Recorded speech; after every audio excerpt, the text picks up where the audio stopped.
মাঠের ফুটবল থেকে ভোটের লড়াইয়ে সাফ জয়ী অধিনায়ক আমিনুল হক একসময় বুক দিয়ে আগলে রাখতেন গোলবার। প্রতিশ্রুতি দিয়েছিলেন জনগণকে আগলে রাখার, পূরণ হলো না সেই স্বপ্ন। খেলার মাঠে গোলবার আগলে রাখলেও ভোটের মাঠে গোল দিতে ব্যর্থ হলেন জাতীয় দলের সাবেক এ ফুটবলার।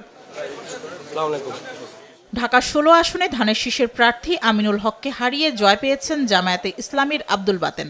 দেশজুড়ে ছড়িয়ে ছিটিয়ে থাকা ক্ষুদে প্রতিভাবান খেলোয়াড়দের খুঁজে বের করে তাদের আর্থিক সহায়তা ও খেলাধুলা চালিয়ে যাওয়ার সুযোগ করে দিচ্ছিল বিএনপি।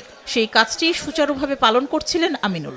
অনেক ক্রীড়ামোদীর চোখে তিনি ছিলেন আগামীর ক্রীড়ামন্ত্রী। কিন্তু জাতীয় দলের সাবেক ফুটবলারের সামনে কি আছে তা জানার জন্য অপেক্ষা করতে হবে আরও কিছু সময়।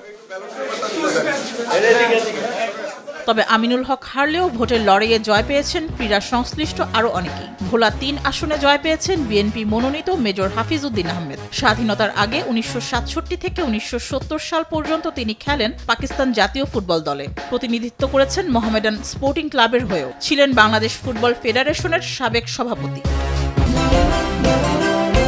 বাংলাদেশের নাম্বার 1 স্টিল বিএসআরএম।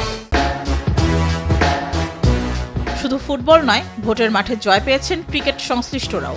খুলনা ৫ আসনে বিএনপির মনোনীত প্রার্থী বিসিবির সাবেক পরিচালক আলী আসগর লবি ছিনিয়ে নিয়েছেন জয়। ধানের শীষ প্রতীকে ঢাকা ৬ আসনে জয় পেয়েছেন ব্রাদার্স ইউনিয়নের সভাপতি ইঞ্জিনিয়ার ইশরাক হোসেন। নরসিংদী ১ থেকে জয়ী হয়েছেন ভিক্টোরিয়া ক্লাবের সভাপতি খায়রুল কবির খোকন। এদিকে ভোটের মাঠে জয় পেয়েছেন বাংলাদেশের রাজনীতির অন্যতম ব্যক্তিত্ব মির্জা ফখরুল ইসলাম আলমগীর। তার নাম জড়িয়ে আছে ঐতিহ্যবাহী ক্লাব মোহামেডানের সঙ্গে। অন্যদিকে আবাহনীর প্রতিষ্ঠাকালীন সদস্য ইকবাল হাসান মাহমুদ টুকু জয় পেয়েছেন সিরাজগঞ্জ ২ আসন থেকে। দেশের ঐতিহ্যবাহী দুই ক্লাব মোহামেডান ও আবাহনীর সঙ্গে যুক্ত দুই ব্যক্তি এবার জায়গা করে নিলেন সংসদের মঞ্চে। খেলাধুলার মাঠে পরিচিত মুখগুলো ভাগ্য পরীক্ষা করেছেন ভোটের রাজনীতিতে।